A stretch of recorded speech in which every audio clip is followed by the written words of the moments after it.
आज की कक्षा में हम लोग 11वीं कक्षा के भूगोल विषय के अंतर्गत हम लोग अध्याय 2 के तहत पृथ्वी की उत्पत्ति और विकास के अंतर्गत ये सीखेंगे कि ब्रह्मांड की उत्पत्ति कैसे हुई, तारों की उत्पत्ति कैसे हुई, ग्रहों की उत्पत्ति कैसे हुई, हमारी इस आकाश गंगा का निर्माण कैसे हुआ, हमारा सौर परिवार यानी सौर मंडल का निर्माण कैसे हुआ और इस पृथ्वी की उत्पत्ति कैसे हुई, पृथ्वी पर स्थल मंडल कैसे बना, वायुमंडल का निर्माण कैसे हुआ, जल मंडल का निर्माण कैसे हुआ और अंत में ये सीखेंगे कि इस पृथ्वी पर जीवन की उत्पत्ति कैसे हुई। तो ये सब कुछ सीखने से पहले मैं अपना छोटा सा इंट्रोडक्शन देता हूँ। मैं राजेंद्र कुमार प्रजापति, भूगोल प्रवक्ता डॉक्टर कर्ण सिंह इंटर कॉलेज रहलई, जनपद आगरा।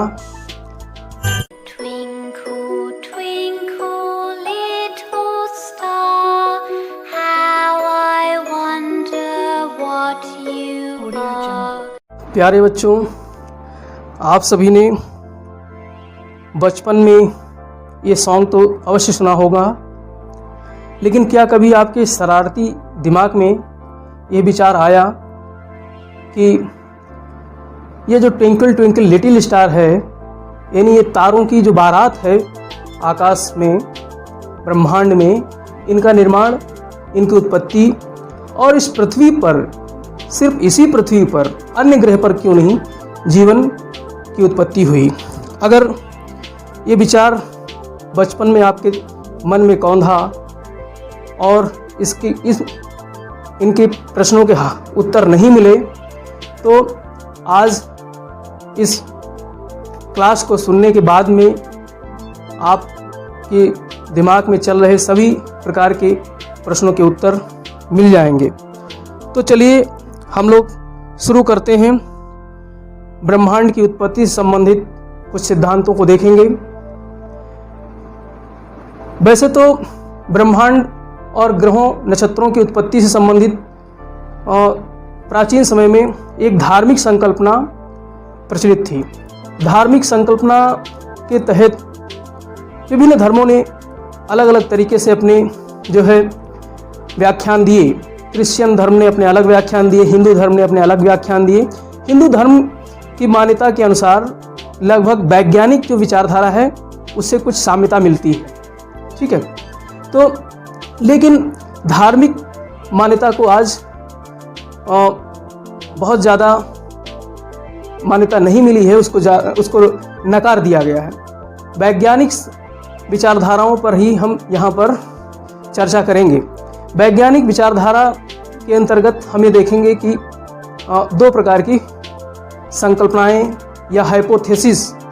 संकल्पना, देखिए संकल्पना यानी कंसेप्ट और हाइपोथेसिस, इसमें थोड़ा सा बेसिक अंतर होता है। हाइपोथेसिस जो होता है वो कोर कल्पनाओं पर, विचारों पर आधारित होता है, लेकिन संकल्पनाएं जो होती हैं वो कहीं ना कहीं साइंटिफिकली प्रूफ होती हैं।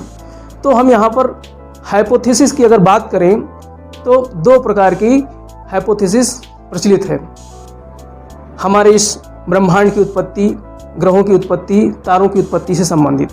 पहली है अद्वैतवादी या फिर मोनिस्टिक हाइपोथेसिस, मोनिस्टिक विचारधारा, और दूसरी है द्वैतवादी, जिसमें अद्वैतवादी की अगर बात करें तो इसमें सिंगल तारे या सिंगल पदार्थ से ब्रह्मांड की उत्पत्ति बताई गई है। इसके अंतर्गत इमैनुअल कांट और लैपलास के विचार काफ़ी महत्वपूर्ण हैं। इन्होंने सबसे पहले इमैनुअल कांट की बात करें, जर्मन विद्वान इमैनुअल कांट की अगर बात करें तो सर्वप्रथम कांट महोदय ने ही जो है लोगों के दिमाग में यह बीजारोपण किया था कि ब्रह्मांड की रचना कैसे हुई है। तो ये एक्चुअली एक जो है निहारिका की कल्पना इन्होंने की थी कि सर्वप्रथम जो है एक निहारिका थी जो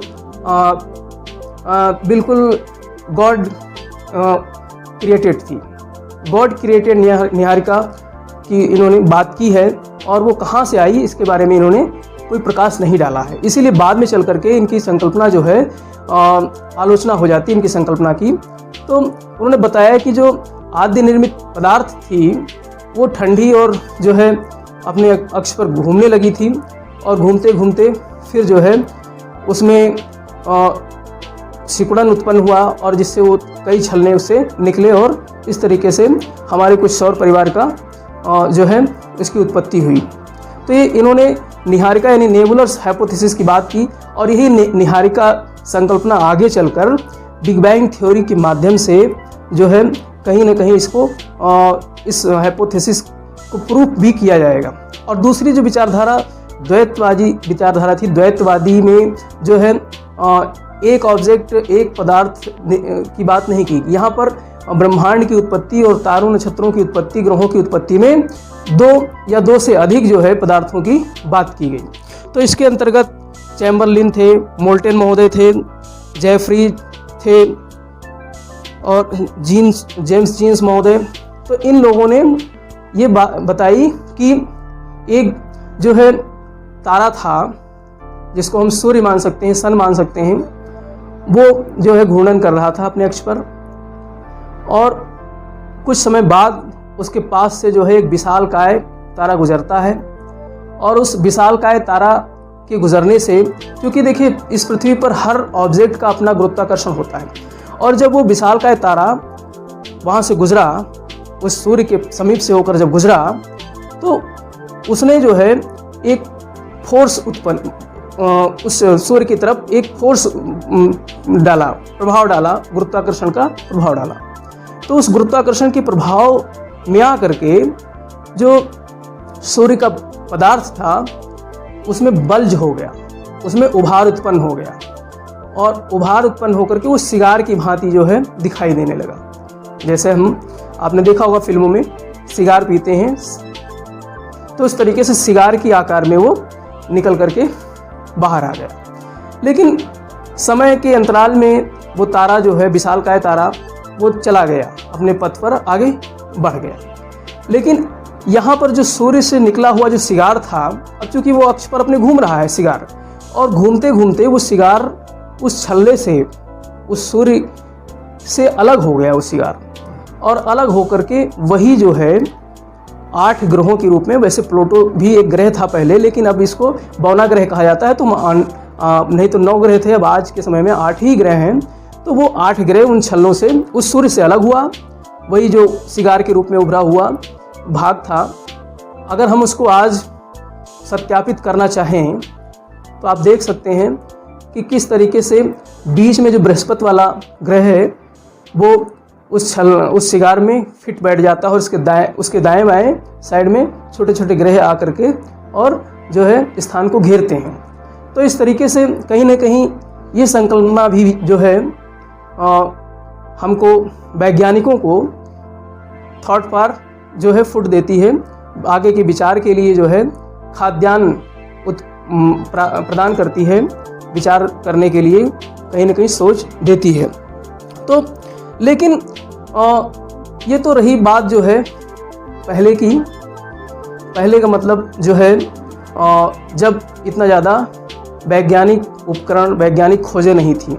लेकिन बाद में जो है एक 1920 में हब्बल नामक एक वैज्ञानिक थे, उन्होंने बताया कि ब्रह्मांड में लगातार विस्तार हो रहा है, ब्रह्मांड में आज भी लगातार विस्तार जारी है। तो इसको एक हम जो है गुब्बारे के माध्यम से प्रैक्टिकल करके देख सकते हैं। एक गुब्बारा आप लीजिए और उस गुब्बारे पे कुछ डॉट बना दीजिए, और डॉट बनाने के बाद में फिर उसमें हवा भरिए गुब्बारे को, यानी कि फुलाइए। और जब गुब्बारे को आप फुलाएंगे तो गुब्बारा फूलने के बाद आप देखेंगे कि जो डॉट आपने उसमें जो बिंदु निर्धारित किए थे कई, उन बिंदुओं में दूरी बढ़ने लगेगी। तो इसी तरीके से कुछ जो है हमारे ब्रह्मांड का भी एक्सपेंशन हो रहा है, विस्तार हो रहा है, ठीक है। और इस संकल्पना, बिग बैंग संकल्पना का प्रतिपादन जॉर्ज लेमेंटियर महोदय ने किया। एक वैज्ञानिक थे जॉर्ज लेमेंटियर।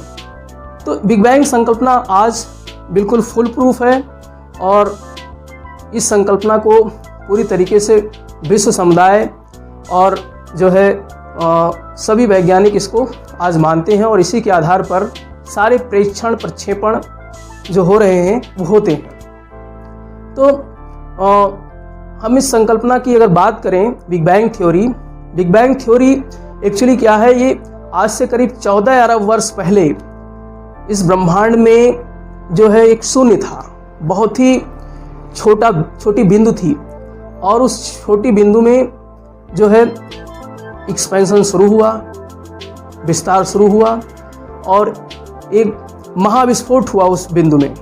महाविस्फोट हो करके और गैस के जो है आवरण छा गए चारों तरफ, गैस के आवरण छा गए चारों तरफ। तो इस तरीके से महाविस्फोट से जो है ब्रह्मांड की उत्पत्ति हुई, जिसे बिग बैंग थ्योरी कहा गया। ठीक है। और उस ब्रह्मांड की उत्पत्ति के बाद जो है असंख्य तारे बने, असंख्य पदार्थ जो है उसमें से टूटे। ठीक है। कुछ ठोस पदार्थ थे, कुछ जो है गैसीय अवस्था में थे। फिर क्या हुआ कि इनमें जो है चूँकि सब सारे पदार्थ के अपने अपने जो है गुरुत्वाकर्षण होते हैं और गुरुत्वाकर्षण के कारण इन पदार्थों में जो है एकत्रीकरण शुरू हुआ। एकत्रीकरण, जो गैसीय बादल था, जो नेबुला था, वो नेबुला मतलब कई नेबुला बने उसमें, उस ब्रह्मांड में। नेबुला क्या है एक्चुअली, ये गैसों का एक समूह है, एक पुंज है, जिसको नेबुला कहा गया है। ठीक है। तो इस नेबुला में जो है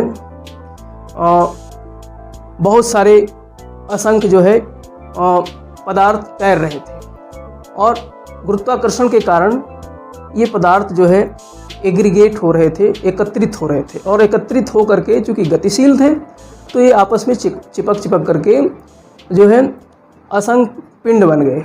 ठीक है। और यही पिंड कालांतर में नक्षत्र तारे बन गए।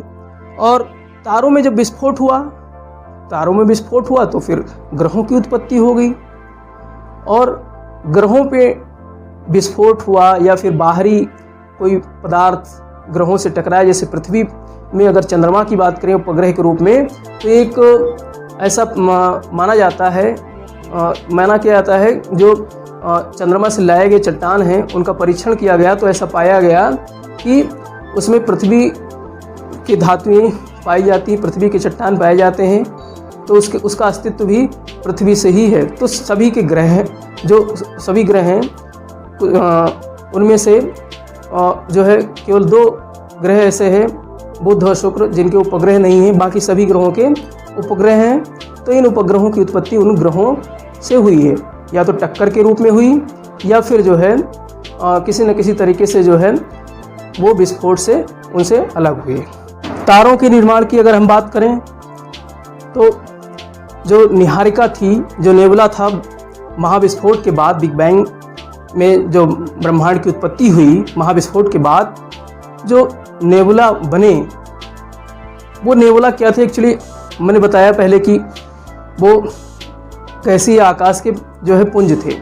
और वो गैसीय आकाश के पुंज, चूँकि नेबुला में जो है बहुत सारे पदार्थ और ऊर्जा का संचयन हुआ और पदार्थ और ऊर्जा और पदार्थों की जो है उसके भार में भिन्नता थी। अधिक भार वाले पदार्थ थे, हल्के पदार्थ थे, गैसीयस रूप में कुछ पदार्थ थे। तो इस भिन्नता के कारण उन पदार्थों में जो है गुरुत्वाकर्षण उत्पन्न हुआ और उस गुरुत्वाकर्षण के कारण पदार्थ एक दूसरे की तरफ खींचने लगे और खींच करके जो है आकाश गंगा का निर्माण हुआ।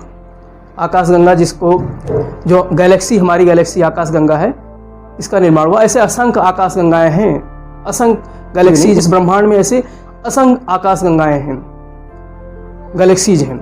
और ये आकाश गंगाएं, जिसमें से हमारी एक आकाश गंगा जिसको मिल्की वे कहते हैं, ये भी असंख्य तारों का एक समूह है, झुंड है। हम रात में जब आकाश साफ हो और सर उठाकर ऊपर देखें तो एक सफ़ेद दूधिया सी पट्टी दिखाई देती है, काफ़ी चौड़ी होती है और काफ़ी विस्तृत दिखाई देती है। और जो पट्टी दिखाई देती है वही पट्टी एक्चुअली क्या है, हमारी आकाश गंगा है, हमारी गैलेक्सी मिल्की वे है। उसमें असंख्य सौर परिवार हैं, जिसमें हमारा एक सोलर सिस्टम है, सौर परिवार है, जो 8 ग्रहों का एक समूह है सूर्य के साथ में। तो इस तारों का इस तरीके से निर्माण हुआ, और ये तारों का समूह ही क्या कहलाता है? आकाशगंगा कहलाता है। और तारों की अगर विशेषताओं की बात करें तो तारों के पास स्वयं का उनका प्रकाश होता है, क्योंकि उनमें भारी मात्रा में जो है आद्य गैसें पाई जाती हैं। प्राथमिक गैसें, आद्य गैसें, हाइड्रोजन और हीलियम, ये पृथ्वी की, ये ब्रह्मांड की उत्पत्ति के साथ ही इन गैसों की उत्पत्ति हुई थी, इसलिए इनको आद्य गैसें कहते हैं। ठीक है, प्रश्न भी आएंगे इसमें कि प्रारंभिक गैसें कौन सी थी, तो हाइड्रोजन और हीलियम गैसें थी प्रारंभिक गैसें। इन गैसों के जो है फ्यूजन के कारण, संलयन के कारण जो है इन तारों में, सूर्य भी हमारा एक तारा है, प्रकाश की उत्पत्ति होती है। तो ये स्वयं में टिमटिमाते, इसीलिए आकाश में देखा होगा तारों को टिमटिमाते हुए, क्योंकि वो जल रहे हैं, प्रकाश है उनमें। और अगर हम ग्रहों की बात करें तो ग्रहों की उत्पत्ति जो है, जो अवशेष बचे हुए आकाशगंगा में, जो नेबुला था, निहारिका थी, निहारिका जो गैसियस और पदार्थ और ऊर्जा का एक समूह था, उनके एग्रीगेशन के कारण जो है ग्रहों की उत्पत्ति हुई। उसी में हमारी एक ग्रह पृथ्वी थी। ठीक है, पृथ्वी और उसके अन्य सभी ग्रह जो सौर सिस्टम है, सोलर परिवार है, इसका निर्माण जो है, जो आकाशगंगा में सूर्य है, उस सूर्य के आसपास जो निहारिका से बचे हुए अवशेष थे, उन अवशेषों के एग्रीगेशन से, उनके संलयन से, उनके संश्लेषण से जो है उनका निर्माण हुआ। तो इस तरीके से ग्रहों की उत्पत्ति हुई। अब हम बात करेंगे हमारे सौरमंडल की, सोलर सिस्टम की। तो सोलर सिस्टम के अंतर्गत जो इसकी संरचना है, इसके अंतर्गत सबसे पहले तो सूर्य आता है। सूर्य के बाद में इसके अंतर्गत 8 ग्रह आते हैं, फिर उपग्रह आते हैं, फिर क्षुद्र ग्रह आते हैं जिसको एस्टेरॉइड्स कहते हैं, फिर कॉमेट्स आते हैं, धूमकेतु आते हैं। आपने रात में कभी आकाश में जो है कुछ चमकते हुए, गिरते हुए पदार्थ को देखा होगा, ऑब्जेक्ट्स को देखा होगा, तो वो क्या है? कॉमेट्स हैं। पुच्छल तारे भी कहलाते हैं, जो कि कॉमेट्स हैं या फिर धूमकेतु हैं। ठीक, तो ये सभी समूह मिल करके हमारे सौरमंडल का निर्माण करते हैं। हमने बताया जैसा कि निहारिका जो कि नेबुला है, उस नेबुला से ही सौरमंडल की उत्पत्ति हुई है।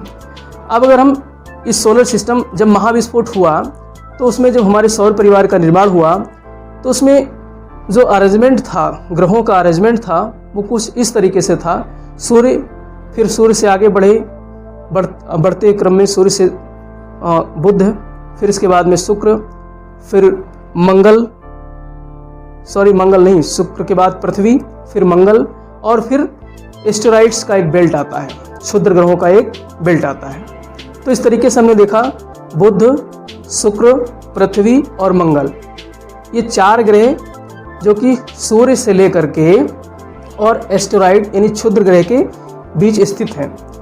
तो इसीलिए इनको आंतरिक ग्रह कहा गया, इनर प्लैनेट्स इन्हें कहा गया, क्योंकि इनकी उत्पत्ति में ठोस पदार्थों की, धातुओं की अधिकता है, जैसा कि पृथ्वी पर देखने को मिलता है।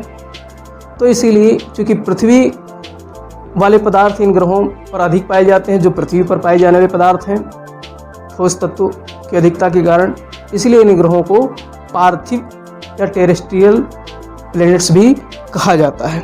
ठीक, और ये अपेक्षाकृत जो है छोटे ग्रह हैं। और क्षुद्र ग्रह के बाद जो है क्रम है बृहस्पति, शनि, अरुण और वरुण।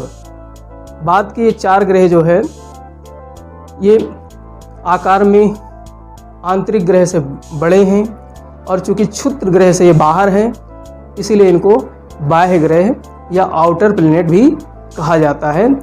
और चूंकि ये आकार में बड़े हैं, और चूंकि बृहस्पति एक बड़ा आकार का ग्रह है, ठीक है, जिसको जुपिटर कहते हैं, इसीलिए इन ग्रहों को जोवियन ग्रह भी कहा जाता है। ठीक है। 2006 से पहले अंतर्राष्ट्रीय जो खगोलिकी संस्थान है उसने 2006 में ये निर्धारित किया, निश्चित किया कि जो प्लूटो ग्रह है, इसके पहले हम लोग जब पढ़ते थे तो प्लूटो को ग्रह के रूप में पढ़ा जाता था। तब ये कहा जाता था कि हमारे सौरमंडल में 9 ग्रह हैं। लेकिन अंतर्राष्ट्रीय खगोलिकी संस्थान के जो है इस प्लूटो ग्रह को बौने ग्रह के रूप में वर्गीकृत कर दिए जाने के बाद में अब ग्रहों की संख्या सिर्फ 8 ही रह गई। ग्रहों की अगर उम्र की बात करें तो लगभग सभी ग्रह 4.6 अरब वर्ष पहले इनका निर्माण हुआ, इनकी उत्पत्ति हुई, यानी कि 4600 करोड़ वर्ष पुराने हैं हमारे सभी ग्रह, जिसमें पृथ्वी भी एक प्रमुख ग्रह है।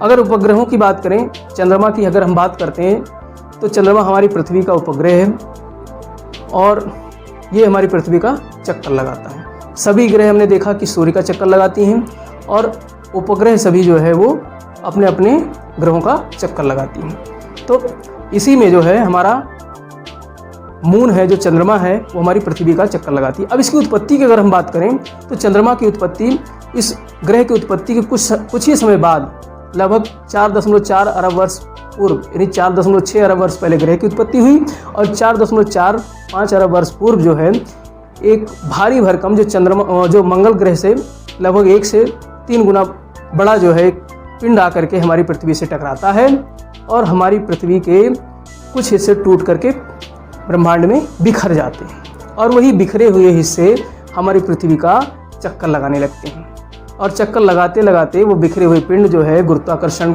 के कारण आपस में एग्रीगेट हो जाते हैं, समूहन हो जाता है उनका और उससे चंद्रमा की उत्पत्ति होती है। ठीक है, तो ये रही हमारी चंद्रमा की उत्पत्ति की बात। अब हम बात करते हैं स्थल मंडल की कैसे उत्पत्ति हुई, वायुमंडल की कैसे उत्पत्ति हुई, जलमंडल की कैसे उत्पत्ति हुई, फिर जीवन की कैसे उत्पत्ति हुई इस पृथ्वी पर। तो हम स्थल मंडल की बात करें तो स्थल मंडल, हालांकि बाद के अगले चैप्टर में हम इसका विस्तार से अध्ययन करेंगे, लेकिन यहाँ हम संक्षेप में इसका अध्ययन हम कर लेते हैं। स्थल मंडल की उत्पत्ति जब हमारी पृथ्वी बन गई तो पृथ्वी में ऊर्जा का भी संग्रहण था और हल्के और भारी पदार्थों का संग्रहण था पृथ्वी पर। तो हल्के और भारी पदार्थों में जो है खिंचाव उत्पन्न हुआ और उस खिंचाव के कारण जो है गुरुत्वाकर्षण बल उत्पन्न हुआ। गुरुत्वाकर्षण बल के कारण जो भारी तत्व थे वो पृथ्वी के केंद्र की तरफ खींचते हुए चले गए और हल्के पदार्थ वो पृथ्वी से बाहर की तरफ खींचे।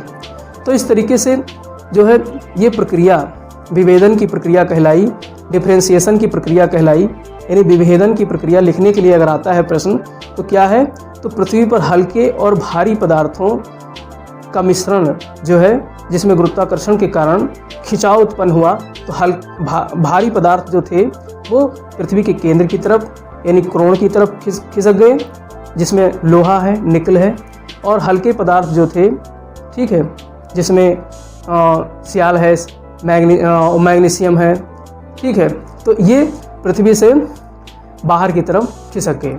तो यही विभेदन की प्रक्रिया थी और इसके कारण जो है हमारे स्थलमंडल की उत्पत्ति हुई। तो जब ये विभेदन की प्रक्रिया के दूसरे चरण में जो है, जब दूसरा चरण आया तो उस दूसरे चरण में जो पृथ्वी के अंदर की तरफ ठोस पदार्थ था उसमें फिर से एक लेयर बनी। तो इस तरीके से कोण की उत्पत्ति हुई। कोण में 2 कोण बने, आंतरिक कोण और बाह्य कोण। फिर इसके बाद मेंटल बना, प्रावार बना, ठीक है, और फिर भूपर्पटी का निर्माण हुआ। तो इस तरीके से हमारी पृथ्वी, अगले चैप्टर में हम पढ़ेंगे पृथ्वी की आंतरिक संरचना में, इसको गहराई से हम पढ़ेंगे। और अगर वायुमंडल की उत्पत्ति की बात करें तो वायुमंडल की उत्पत्ति में भी इसको हम 3 स्टेजेज में, 3 अवस्थाओं में इसका अध्ययन कर सकते हैं। पहली अवस्था में जो प्राथमिक गैसें थीं, ब्रह्मांड के महाविस्फोट के साथ जब ब्रह्मांड की उत्पत्ति हुई तो उसमें जो है हमने बताया कि प्राथमिक गैसें उत्पन्न हुई। प्राथमिक गैसों में हाइड्रोजन और हीलियम गैसें थी, लेकिन चूँकि सौर ज्वालाएँ भी चल रही थी, सूर्य भी उसमें बहुत ज्वलनशील था, तो उन सौर ज्वालाओं के कारण जो है ये गैसें धीरे धीरे इनका ह्रास होता गया, प्राथमिक गैसों का। ठीक है। नहीं तो फिर हाइड्रोजन और हीलियम गैसें अगर अधिक होती तो जीवन उत्पन्न नहीं हो पाता, जीवन की उत्पत्ति मुश्किल थी इस पृथ्वी पर। लेकिन सौर ज्वालाओं के कारण ये प्राथमिक गैसें पृथ्वी से इनका ह्रास होता गया, ठीक है। और दूसरा एक कारण ये था कि चूँकि हमारी पृथ्वी अंदर से तमाम गैसें रिलीज हो रही थी। एक समय था क्रिटेशियस युग, उस समय में बहुत भारी मात्रा में ज्वालामुखी की क्रिया हुई इस पृथ्वी पर, और उस ज्वालामुखी क्रिया के साथ बहुत सारे गैसें, जलवाष्प, धूल के कण, राख के कण, बहुत सारे पदार्थ जो है निकले और वायुमंडल में, आकाश में आकर छा गए, और जिससे वायुमंडल की उत्पत्ति हुई। और तीसरी प्रक्रिया जो आज भी अनवरत चल रही प्रकाश संश्लेषण की प्रक्रिया है। प्रकाश संश्लेषण की प्रक्रिया के कारण ऑक्सीजन का जो है प्रोडक्शन होता है। यही कारण है कि हमारे जो है जलमंडल में ऑक्सीजन की अधिकता पाई जाती है, क्योंकि वहाँ पर विविधता पाई जाती है, वहाँ पर जैवमंडलीय विविधताएं पाई जाती हैं। इस पृथ्वी पर कहीं जैवमंडलीय विविधता है तो सबसे अधिक तो समुद्रों में है, महासागरों में है, इसीलिए वहाँ पर ऑक्सीजन की अधिकता पाई जाती है। तो इस तरीके से प्रकाश संश्लेषण की प्रक्रिया से भी हमारे वायुमंडल का निर्माण हो रहा है। अब जब वायुमंडल का निर्माण हो गया, स्थलमंडल बन गया और वायुमंडल बन गया, अब बारी आती है जलमंडल की। जब वायुमंडल बन गया तो उसका संघनन हुआ, गैसों का संघनन हुआ, संघनन होकर बादल का निर्माण हुआ, और बादल के निर्माण के बाद जो है बारिश हुई, और वो वर्षा अनवरत लाखों वर्षों तक होती रही, और उस वर्षा का जल जो है, जो गड्ढे थे, गर्त थे पृथ्वी पर, वो भर गए, और उन गर्तों से सागरों, महासागरों का निर्माण हुआ। तो इस तरीके से सागर और महासागर बन गए। अब सागर और महासागर बन गए तो उसके बाद जो है जीवन की उत्पत्ति की बात आती है। जीवन की उत्पत्ति जो है एक जटिल प्रक्रिया है। वैज्ञानिक कहते हैं रासायनिक प्रतिक्रिया से जो है, रासायनिक प्रक्रिया से, रासायनिक केमिकल रिएक्शन से जीवन की उत्पत्ति हुई है, ऐसा वैज्ञानिक का मानना है। तो ये एक जटिल प्रक्रिया थी। सागर से ही जीवन की उत्पत्ति हुई। पहले शैवाल की उत्पत्ति हुई, फिर शैवाल से धीरे धीरे जो है एक कोशिकीय जीव की उत्पत्ति हुई सागर में ही। फिर एक कोशिकीय जीव से जो है स्थलमंडल पे रेंगने वाले जीव बने। रेंगने वाले जीव के बाद जो कड़ी आई वो चलने वाले मानव स्वरूप, मानव सदृश जो है जीवों की उत्पत्ति हुई। तो इस तरीके से ये पूरी विकास गाथा थी हमारे इस अध्याय में। हमने क्या क्या सीखा इस अध्याय में। हमने सीखा कि ब्रह्मांड की उत्पत्ति कैसे हुई, ब्रह्मांड की उत्पत्ति में कौन कौन से लोगों ने जो है योगदान किया, ठीक है। इसके बाद में हमने देखा कि जो है तारों की उत्पत्ति कैसे हुई, आकाशगंगा की उत्पत्ति कैसे हुई, ग्रहों की उत्पत्ति कैसे हुई, उपग्रहों की उत्पत्ति कैसे हुई, ठीक है। स्थलमंडल, वायुमंडल, जलमंडल और यहाँ तक कि जीवन की उत्पत्ति कैसे हुई, इन सारी चीज़ों का हमने यहाँ पर अध्ययन किया।